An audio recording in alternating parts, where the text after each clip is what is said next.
Sahabat yang budiman, kita berdiri di lingkungan makam Maulana Jalaluddin Rumi dan museumnya. Kita akan mencoba menjelaskan gedung-gedung yang ada di sekitar kita. Yang pertama adalah yang ada tulisan Ya Hadrat Maulana, itu adalah di mana makam Jalaluddin Rumi itu berada. Di situ juga ada beberapa benda-benda antik, mushaf-mushaf kuno dan beberapa manuskrip kuno yang disimpan. Dan di sekeliling kita di sana, dari ujung sana sampai ujung sini, kita lihat ini terdapat museum, yaitu benda-benda kuno antik yang ada pada abad ke-13. Dan yang terakhir, ini disebut dengan Matbah Asy-Syarif, artinya mutfak, dapur. Kenapa dapur? Karena seorang seorang murid yang ingin belajar untuk menjadi sufi, dia harus belajar dulu dari dapur, mencoba melatih diri untuk melayani sesama manusia dengan masak. Kemudian setelah itu baru dia diperkenankan untuk belajar nari sufi, baru kemudian diajar untuk berdiskusi, sohbet, muzakarah, dan setelah itu baru menjadi seorang sufi. Nah, di sini insyaallah Anda semua sahabat budiman, Allah akan berikan kesempatan kepada teman-teman semua untuk berkunjung sini insyaallah. Dan jangan lupa ketika berkunjung sini bisa subscribe di akun kami untuk menambah semangat kita untuk share kebaikan tanpa hoak. Assalamualaikum warahmatullahi wabarakatuh.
Kawan-kawan semua, kita sampai di makam sang pujangga puitis yang terkenal, yaitu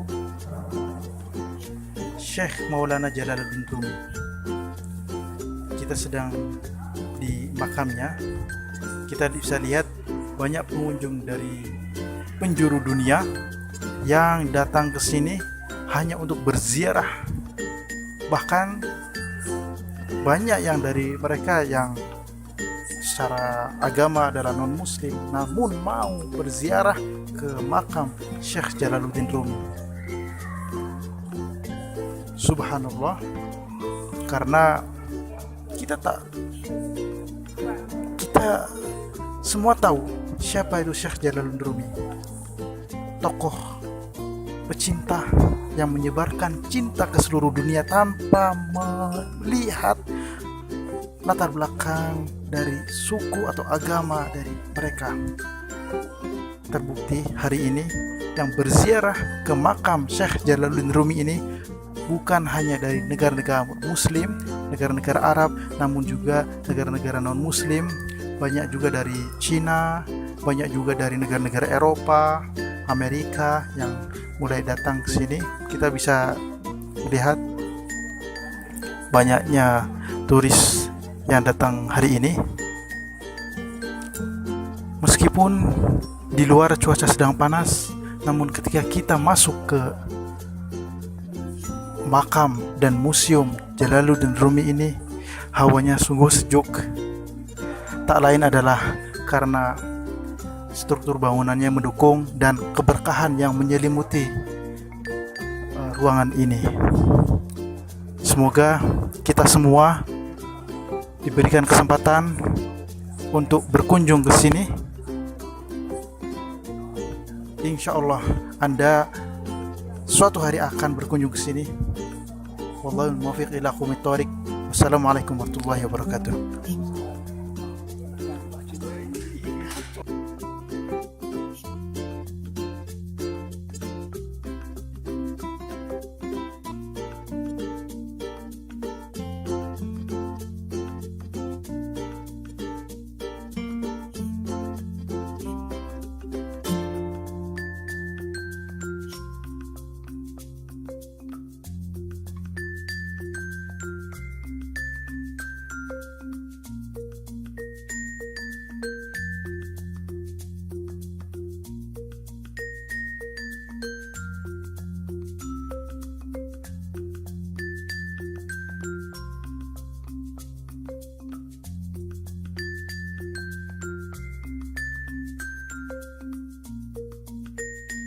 Saudara-saudara, makam Syekh Hadratul Maulana Jalaluddin Rumi ada di balik dinding ini.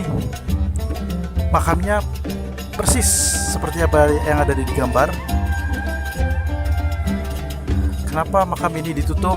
Tak lain adalah untuk menjaga kebersihan makam tersebut, karena pengunjung yang setiap hari datang sungguh luar biasa banyaknya. Disinilah para peziarah dari seluruh dunia membacakan doa, mengirimkan Al-Fatihah untuk beliau, dan mengharapkan suatu saat kita juga dapat meneladani ketauladan beliau, sang pujangga yang menebarkan cinta di seluruh dunia tanpa memandang bulu, tanpa memandang latar belakang orang tersebut. Salam dari Konya. Assalamualaikum saudara-saudara. Ini adalah Museum Syekh Maulana Jalaluddin Rumi. Di sini banyak benda-benda yang bersejarah, naskah-naskah manuskrip yang bersejarah. Di antaranya adalah mushaf-mushaf yang dahulu dan hari ini masih ditemukan, dan banyak juga tulisan-tulisan ukiran puisi-puisi Syekh Jalaluddin Rumi yang naskahnya asli. Mari kita lihat satu-satu. Kita lihat, ini adalah pakaian Syekh Jalaluddin Rumi. Pakaian ini ada dari zaman Syekh Jalaluddin Rumi yang tepatnya ada pada abad ke-13. Kita lihat dari abad ke-13 sampai sekarang pakaiannya masih terjaga dengan baik, luar biasa.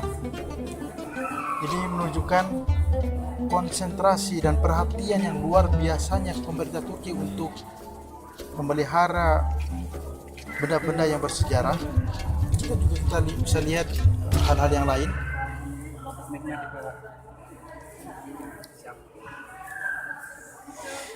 Ini adalah tempat membaca Al-Quran yang ada dari zaman 13 Masehi. Ini ada dari zaman Seljuk. Seljuk itu kekaisaran sebelum Utsmani. Dan ini adalah jubahnya Syekh Maulana Jalaluddin Rumi. Jubahnya sungguh khas. Ini adalah topinya.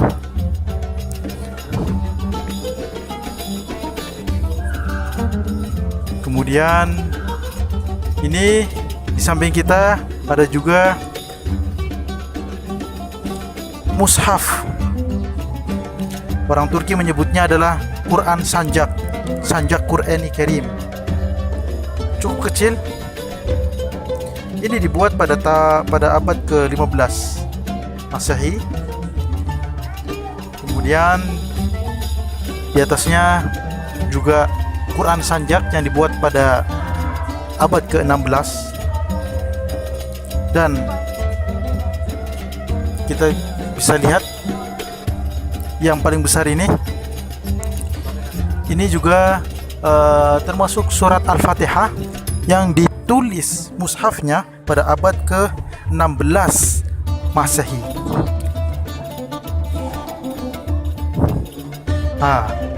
Kita akan melihat perbedaan atau kemajuan penulisan mushaf Al-Quran. Kita perhatikan di sini penulisan mushaf Al-Quran ini ditulis dengan lumayan cukup sederhana karena perkembangan kita namanya khat Al-Quran, dan yang ini yang di samping-sampingnya ini sebutnya apa kalau dalam studi manuskrip? Pinggir-pinggiran. Coba kita lihat pada abad ke-14, yaitu tepatnya 1314, Al-Quran ditulis dengan sederhana seperti ini. Kita bisa lihat, oke, cukup sederhana. Namun pada perkembangannya pada Kekaisaran Utsmani pada tahun 1767, penulisan Al-Quran mulai ada variasi. Di samping-samping ayat ada hiasan. Kemudian di sini pada tahun 1672 hiasannya lumayan bagus dan cukup bagus menurut saya. Ini adalah perkembangan penulisan mushaf Al-Quran, dan ini adalah bentuk bid'ah hasanah. Kenapa saya sebut bid'ah hasanah? Karena sebelumnya, pada abad-abad sebelumnya, mushaf tidak ditulis dengan hiasan seperti ini. Namun pada Kekaisaran Utsmani, mushaf mulai ditulis dengan berbagai hiasan. Kita bisa perhatikan lebih detail lagi. Kita lihat, ini adalah mushaf Al-Quran yang ditulis pada abad ke-9. Cukup sederhana dengan menggunakan khut hofi. Kita bisa lihat pada abad ke-9 penulisan mushaf cukup sederhana, namun kita melihat pada di atasnya, tepatnya pada abad ke-1000, pada tahun 1000, maaf saya ralat, kita melihat di atasnya, yaitu pada tahun 1296, tepatnya pada Kekaisaran Seljuk, penulisan Al-Quran sungguh indah dengan beberapa hiasan. Yang kita lihat adalah di sini surat Al-Fatihah. Bismillahirrahmanirrahim. Alhamdulillahirabbil alamin. Tsumma ihdinas siratal mustaqim ila akhir. Oke, kita bisa melihat perkembangan penulisan mushaf di sini secara jelas. Kemudian yang terakhir di sini adalah mushaf yang ditulis pada zaman Ottoman. Kita bisa lihat hiasannya sungguh indah. Ini ditulis pada tahun 1544.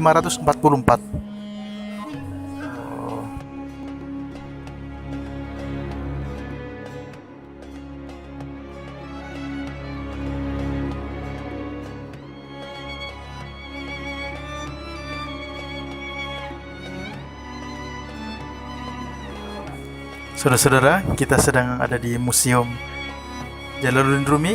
Kita melihat satu persatu koleksi barang-barang antik yang ada di museum ini. Yang kita lihat ini diantaranya adalah genser atau disebut dengan kandil.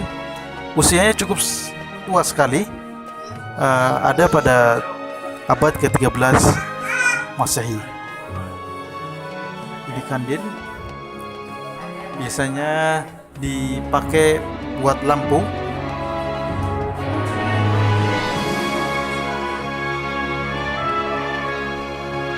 Oke, Kita lihat ini disebut dengan asma kandil, hanging lamp, cukup bagus.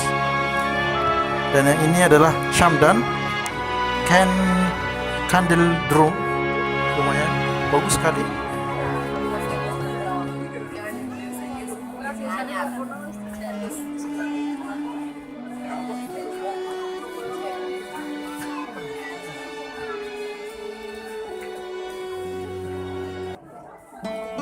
Pengunjung hari ini cukup ramai, tidak hanya dari luar Konya, namun juga banyak dari luar negara Turki. Nah, kita lihat di sini ada yang disebut dengan yazı takımı atau kaligrafi set, bagus. Kemudian yang ini David pen case, oh bagus sekali. Ini biasanya digunakan untuk mengukir khat zaman itu. Di belakang kita ada alat khat atau pena yang digunakan untuk menulis khat, kaligrafi. Menulis kitab juga bisa. Ini ada dari sejak zaman Ottoman, tepatnya pada abad ke-19. Disebut kaligrafis drawer. Nah, di sini kita lihat mushaf Al-Quran yang ditulis pada tahun 1880, disebut dengan Maulana's Prayer. Oh, astagfirullah, saya cut. Kita lihat, yang kita lihat di sini adalah doa dari yang disebut. Kita lihat kawan-kawan, di sini kita melihat doa yang dibaca oleh Syekh Maulana Jalaluddin Rumi, ditulis pada tahun 1880 pada zaman Ottoman. Bismillahirrahmanirrahim. Di antaranya adalah Allahumma antas salam wa minkas salam wa ilaika ya'udus salam fahina rabbana bis salam wa dakhilna daras salam tabarakta rabbana bis salam wa ta'alita ya lakal hamd ya dzal jalali wal ikram. Persis dengan yang kita baca setelah kita sholat. Ya, berarti gak jauh beda dengan doa yang dibacakan para Nahdiyin.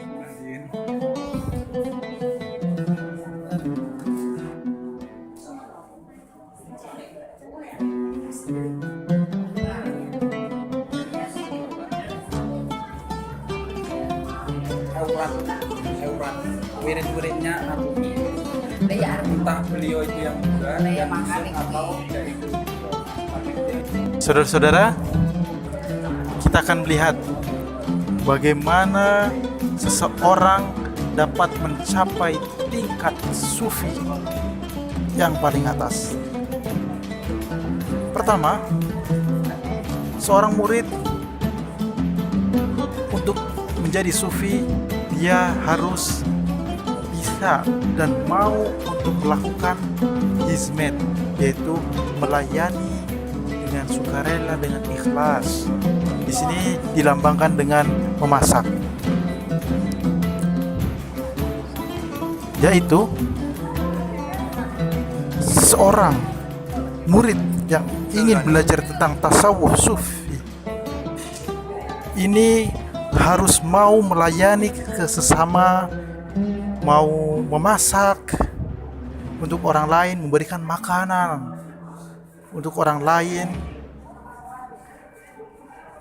Ini adalah level pertama untuk menjadi seorang sufi.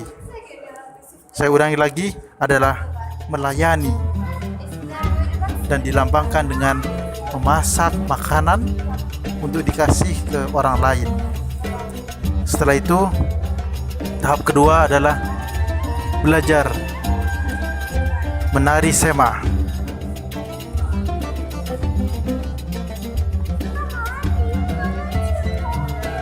Dalam belajar menari sema, seorang dilatih untuk bersabar. Disinilah ada pelajaran kesabaran.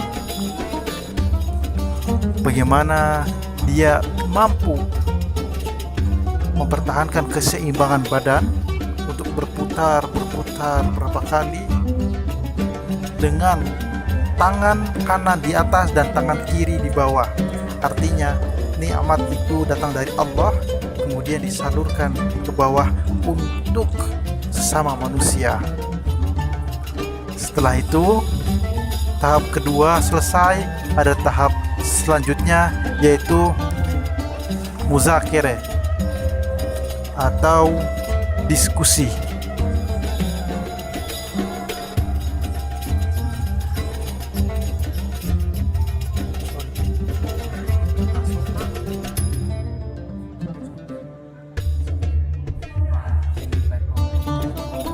Ini kita boleh. Ya, ini adalah tahap ketiga, yaitu diskusi tentang kajian-kajian agama, tentang kajian keilmuan untuk mengisi otak, mengisi intelektual seseorang dengan kajian yang mendalam. Kemudian setelah kajian sohbet ini dilakukan, maka seorang murid ketika lulus dari sini baru dinyatakan dia berada dan lulus untuk duduk di makam yang tertinggi. Kita lihat makam yang tertinggi seperti apa dalam seorang sufi.